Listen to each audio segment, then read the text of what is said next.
Welcome to No Textbook for Life, Real Lessons School Forgot to Teach Us. I'm Aaliyah, a wife and mom who has learned the hard way that adulting doesn't come with a manual. This podcast is about the lessons we were never really taught, the stories that shape us, and the wisdom we pick up along the way. Each episode, you'll hear real conversations, honest experiences, and practical insights to help you navigate the messy, beautiful reality of adulthood. Because life doesn't come with a textbook. So, let's begin. You know that moment when you realize, oh crap, I'm an adult. For me, that moment came way earlier than I was ready for, and it was nothing like what I thought adulting would be. Hey everyone, welcome to the very first episode of No Textbook for Life. I'm your host, Malia Johnson, and today we're diving into the very first time I realized adulting is way harder than it looks. No one teaches you how to pay bills, register for classes, or even just figure out what to eat when mom's not there. For me, that moment came right after high school. Usually that's when you begin adulthood anyways, but especially when I started college. And let's just say it wasn't as glamorous as I imagined or what they show in the movies. Graduating high school wasn't the milestone I expected to celebrate. I loved learning, loved being around friends, loved basketball, so leaving home felt overwhelming. I'm that kid that the first day of school felt like Christmas to me. But anyways, back in high school, my coach connected me with several college coaches, and I ended up choosing Wenatchee Valley College to play basketball. Looking back, I'd change a few things about that time, but the experiences taught me so much, and I wouldn't want to change the life I have now. So after graduation, I got a job at a factory making plumbing parts. $7.25 an hour, 9 to 6, Monday through Friday. The work was exhausting, especially for minimum wage. It was repetitive, and I ended up with carpal tunnel by the end of the summer. My only highlight from that job was a coworker I got along with, and literally he would only show up for 3 hours a day. But otherwise, it was a tough first taste of adulthood. Around this time, I had my first serious boyfriend, which added both excitement and complexity to my life. Honestly, probably more complexity, but that's gonna have to be saved for another episode. Otherwise, this one will be way too long. On top of all that, I bought a cute little blue Hyundai for $1,000, maybe even a little less. And I lucked out. That was my first car. I loved it so much.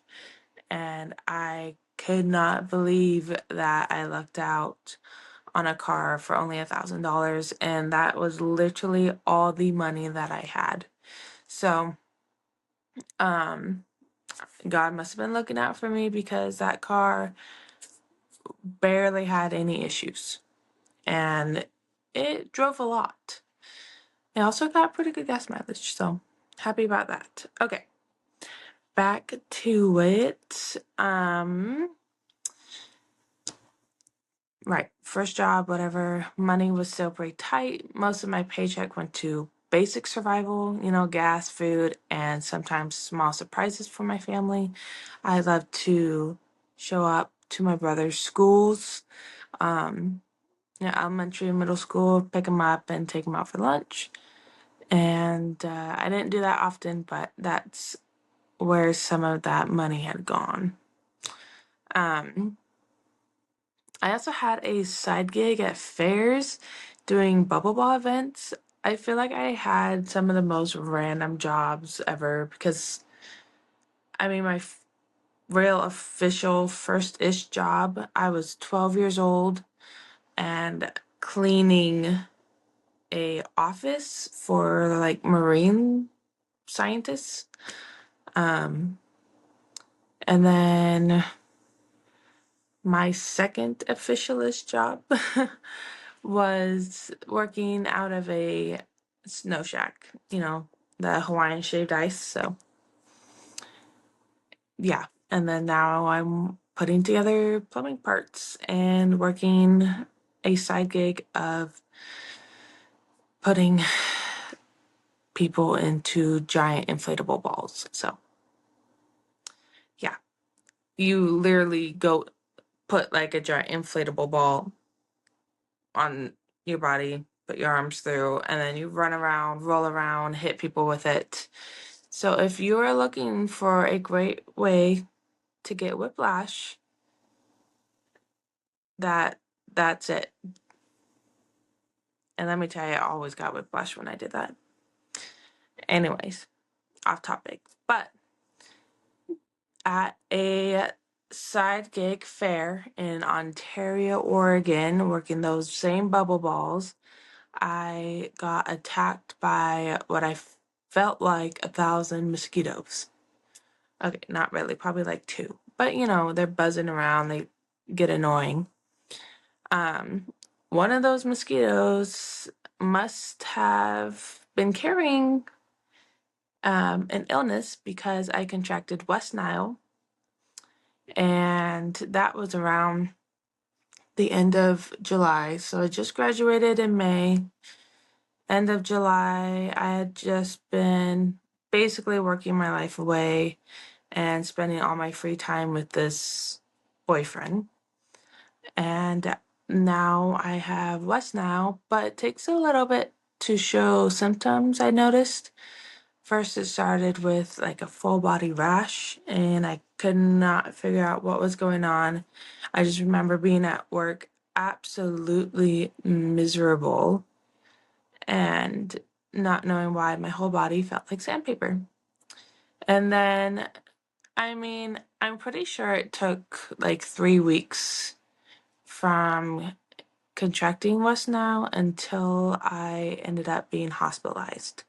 So August 18th, I was admitted to the hospital for what became an 8-day stay, including an emergency transfer to a bigger hospital in Boise. So for 3 days, nobody could tell me what was happening when I got to the urgent care. I fainted, went upright, had migraine, stiff neck, severe pain. Doctors came in wearing face masks one visit, then full hazmat suits the next, until finally I was diagnosed with West Nile meningitis, a rare neurological complication from the mosquito-borne virus. Literally less than 1% of people develop severe disease like this. And yeah, that's me. I should buy a lottery ticket. So yeah, I experienced a high fever, severe headache, muscle weakness, fatigue, and it left me completely helpless just weeks before I was supposed to move to college to play college basketball. Like, bedridden 8 days, I had lost all muscle mass.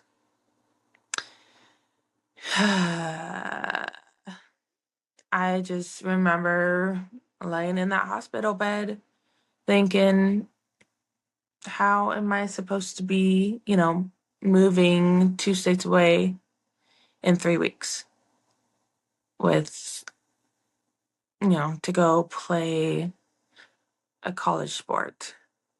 So, not entirely the best situation there.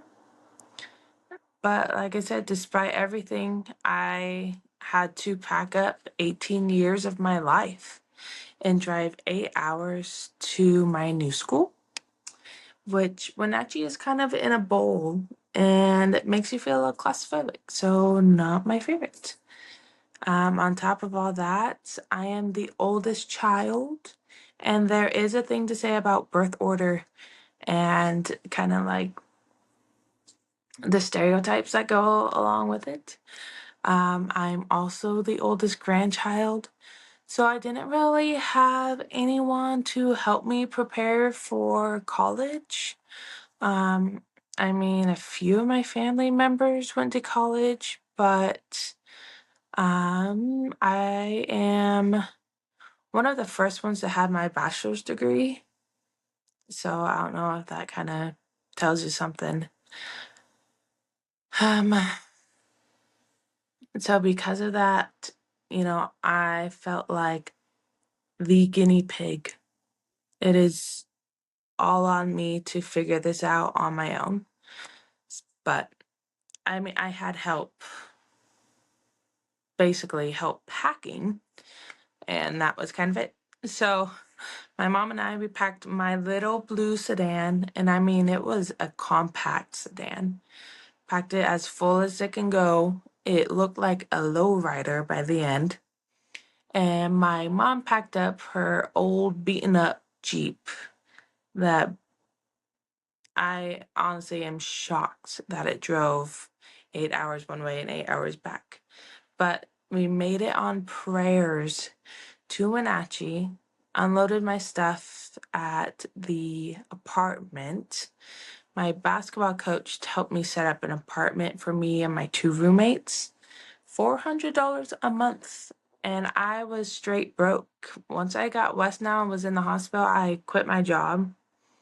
So I'd only been working for a few months and not enough time to accumulate much money. I paid for a car, paid for gas, food, stuff for college, books, tuition. So I had nothing.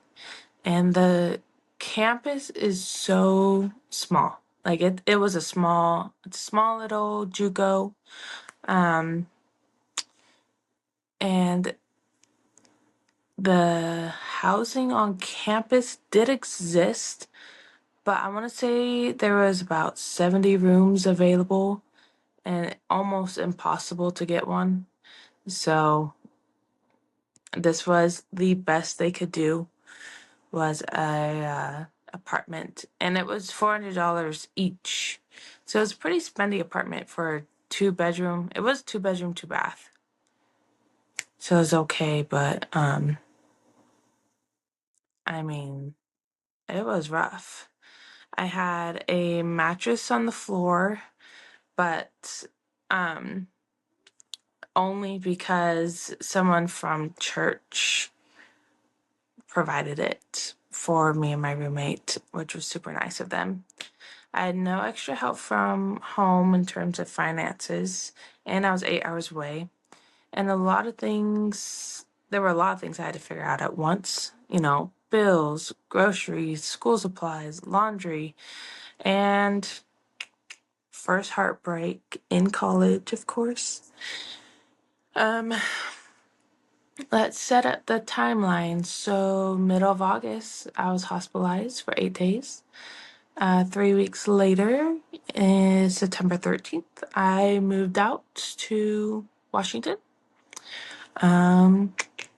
And then the first week of October, I was in church. And I got a phone call in the middle of class. So I went out to the hallway, took the phone call, and I only took it because it was my boyfriend calling. And it was definitely out of the blue, and he just randomly gave me this ultimatum of, you have to leave your church and join mine, or we have to break up. And the church that he went to was just, I mean, he just like kind of randomly went to a church. He didn't actually have a church that he was really dedicated to. So for me, I am a member of the Church of Jesus Christ of Latter-day Saints. So my religion is my life, and it is something that I had developed a really strong testimony in over these last 18 years of activity, inactivity, and knowing the difference between being active and inactive and being separated from God, etc., etc. And I had already learned that in my 18 years of these up and downs with church. And so I knew like leaving my religion was not an option. And I guess in his eyes, joining my religion was not an option for him. So we were at a standstill and we decided to break up. But I mean, this wasn't my first boyfriend, but like first serious boyfriend that I could see myself getting married to. Um, but in the end, it just wasn't going to work out. So I broke up while I was in church, by the way. And I was barely holding it together. You know, I was already stressed with practice and games and making new friends and being at a new school. I'm from Washington, so Wenatchee was only about 4 hours away from my hometown. And so it was like, you know, going back home. But still, being away from my family, that was something new. So, I remember this day so clearly. The breakup happened. I hung up and I started walking down the hallway towards the door so I could leave. And I'm holding myself together so that I could get to my car and nobody's gonna ask me questions. But as I was walking down the hallway, I heard someone yelling at me from all the way down the hall. And like I said, we're in the middle of church, so usually you don't hear yelling. And then there was running. So I turned around and it was the bishop of our ward running down the hallway. He yelled at me to wait. So I waited, and when he got to me, he told me that he felt that I really needed a hug and that I couldn't leave without one. So I got a hug from the bishop and left, went to my car, and just started crying. Um, but what amazes me about that moment was I felt God instantly provided comfort, instantly provided it, right? And from the bishop of our ward, who was so loving and so kind and just amazing. So, yeah, I mean, like I said, there are a few things I would have changed in the moment if I could have, but now looking at my life now, I wouldn't. And a lot of things that happened that year in college completely changed my course of life. So I see that now. However, at the moment, my life was over, you know. Um, 18, freshly out of high school, trying to live life. And that to me was the end of my world. Um, but like I said, that brief moment of instant comfort really shows me that God cares, right? But still crying in my car, I called my mom and sister and I just wanted to go home. Even though, like I said, that first year of college was incredibly hard. There are so many more awful things that happened, but also so many more miracles that happened that, I mean, I could get into, but I'll save that for another time. Um, I'll just summarize it up a little bit. But I started making new friends at church. There were very specific people that came into my life at specific times when I needed them. For example, the missionaries showed up to my door that night after the breakup, and guess what they brought? They had cookies and homemade apple cider. And nobody knew what happened. I didn't, like, nobody saw me crying. Nobody knew anything was wrong. Um, Another person that came into my life at the right time was a returned missionary who had served in that area. So when Wenatchee was like in his mission, and he came back to his mission area, but also to go to school. And he just joined the boys basketball team, and we were really close. And his name is also the same name as my little brother. So um, there's so many more miracles that I wish I could get into. But there were people who truly supported me and helped me feel like I belonged. I also had the opportunity to learn from the missionaries who taught me how to teach others the gospel, which gave me a sense of purpose and confidence I hadn't felt before. Those experiences planted a seed in me, and eventually I decided to serve a mission myself. I absolutely loved my mission. It was life-changing, and it's also where I met my husband. So looking back, even though I was broken and struggling at 18, as I'm sure most 18-year-olds do, those tough experiences led me to friendships, purpose, and love that shaped the rest of my life. So looking back on that first year of adulting, here are the lessons I learned. Okay, lessons school never taught me. Never really taught me. There's a lot of lessons in school that are good for you, but in this instance, I learned that resilience is learned, not given. Life will throw things at you never imagined. Illness, heartbreak, financial stress. You don't have to be prepared for everything, but you can survive it.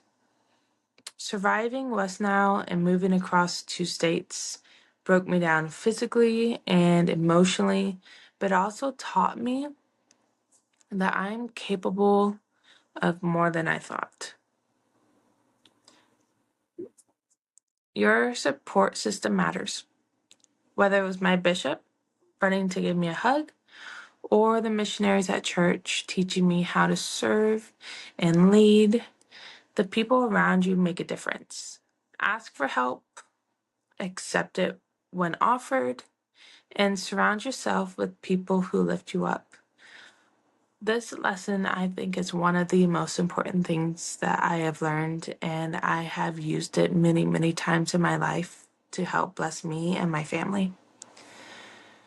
Another lesson I learned is that independence comes with responsibility and mistakes. No one handed me a manual for paying rent, registering for classes, or cooking for myself. I made mistakes, some costly, some just embarrassing, but each one taught me how to manage my life. You can't skip the learning, so embrace it. Setbacks, they happen, right? So they can direct your path in amazing ways. That first heartbreak and the challenges of moving away pushed me to find purpose in new places, friendships, faith, and eventually serving the mission. Sometimes the hardest moments lead you to the most rewarding experiences, like meeting my husband. Third lesson, self-compassion is key. You're learning, you're growing, and you will stumble. Being kind to yourself through the process makes the lesson stick and keeps you moving forward. You just gotta do it. So these are the lessons that shaped me at 18 years old, and they're lessons that many of us never get taught in school. Adulting isn't glamorous, it isn't easy, and there isn't a textbook. But each step, each mistake, and each moment of struggle builds the foundation for the life you're creating. And as I think about everything I went through that first year, the heartbreak, the illness, moving away, and figuring out life, um, I'm reminded of a quote that I love by Orson F. Whitney. And this is what he says: "No pain that we suffer, no trial that we experience is wasted.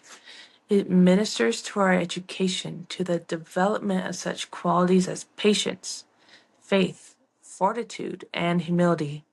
All that we suffer and all that we endure, especially when we endure, patiently builds up our character, purifies our hearts, expands our souls, and makes us more tender and charitable, more worthy to be called the children of God. And it is through sorrow and suffering, toil and tribulation, that we gain the education that we come here to acquire, and which will make us more like our Father and Mother in heaven. Even though, well, close quote, I guess, even though adulting doesn't come with a textbook, the lessons we learn through challenge and perseverance, they shape us in ways school never could. That's the story of my first real taste of adulting, moving away, being sick, broke, and heartbroken, and still figuring out how to survive. Next time, I'm going to share more about surviving West Nile at 18 and the miracles that came from it. There were a lot that I didn't get to share in this video slash podcast. If you want the video version, check out my YouTube channel, Modern American Mama. You survived another episode of No Textbook for Life. See you next time.